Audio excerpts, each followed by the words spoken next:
often people will say, well, Abraham, why are we set up this way? In other words, why does it have to be hard? If we are pure positive energy and then we are born into these bodies, why are we so assured that there will be resistance surrounding us?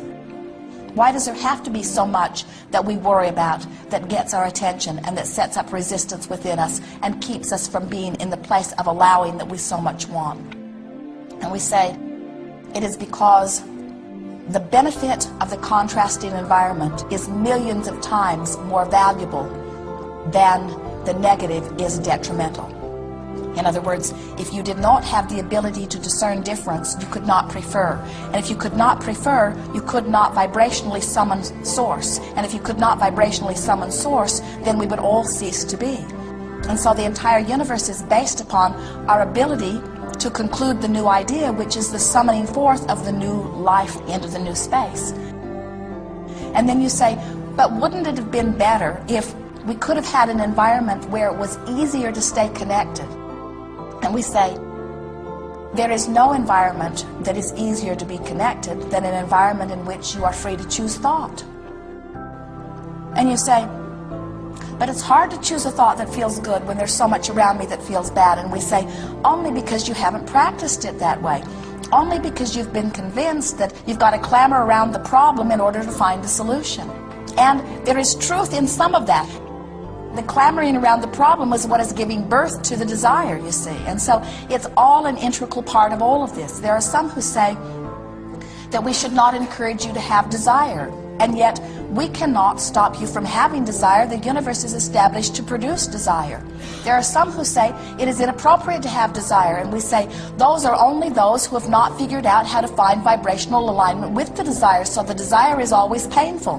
We understand why you would not want to have a desire that is painful, but the only reason it is painful is because you have not yet learned how to allow. So then you say, well, how do we allow? And we say, you find a thought that feels good and practice it until it becomes your proclivity. And you say, oh, that's far too simple. There's got to be something bigger than that. There's got to be something a lot more than just feeling good. And we say, there is nothing more important than that you feel good. Because when you feel good, you've got control of your vibration. And when you've got control of your vibration, you are the deliberate creator of your experience. So when you say, why do we have to allow? We say, it is because you were born into an environment where there are choices. You were born into an environment where there is variety. In other words, if you lived in a household where everybody thought exactly the same way, and nobody had any contention about anything, everybody wanted everything exactly the same. You were all born to love pizza, and you were all born to love milk, and you were all born to love the color yellow, and you were all born to love hardwood floors instead of carpeted floors, and you were, in other words, if you were all born with these samenesses, you say, oh, we would get along so famously. We all sing the same songs and we do the same things, and we say you would not be stimulated to a new idea, and a continuing life force could not continue to be drawn within you, because we all need an active calling. That's big. We all need an active calling. There has to be an activation of that summoning of energy. And as long as there is an activation of that summoning of energy, then life continues, and it is our promise to you that life will always continue.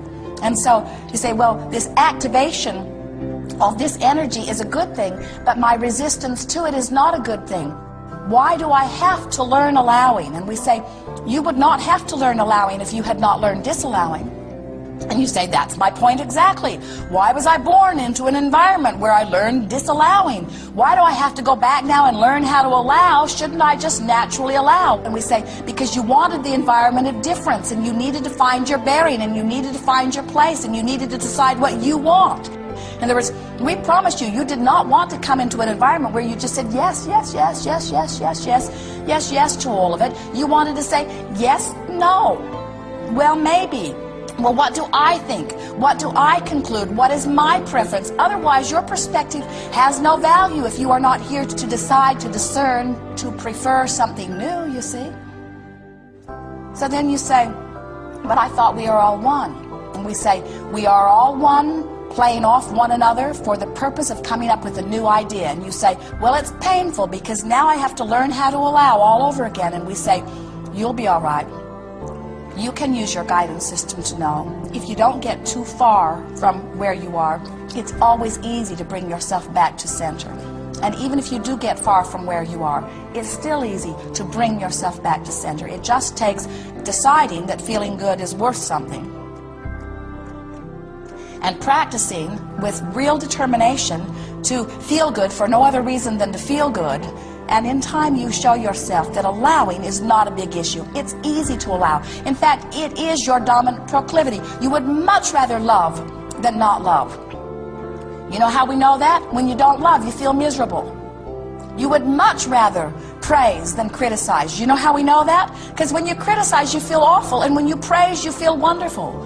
You would much rather know your success and know your value than to feel that you do not have value. You know how we know? Because we feel your pain when you choose the other. In other words, we think that it must be so easy to know the stove is hot. In other words, that does not feel good. It does not feel good to put your hand on a hot stove. And we do not understand sometimes why it is so hard to take your hand off the stove.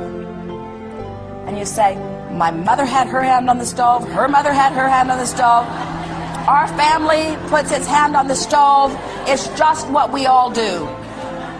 The day I was born, they put my hand on the stove. And we say, but now you get to decide how you like it. And you say, but it's hard. Do I dare take my hand from the stove? And we say, risk it and try it. And you say, it is sweet relief when I take my hand from the stove. But look, my mother still has her hand on the stove, and my government still has its hand on the stove. They've all got their hand on the stove. Who am I to find the relief of not putting my hand on the stove? And we say, all right, put your hand back on the stove if you want to. But understand that you get to allow or not allow. These are your choices.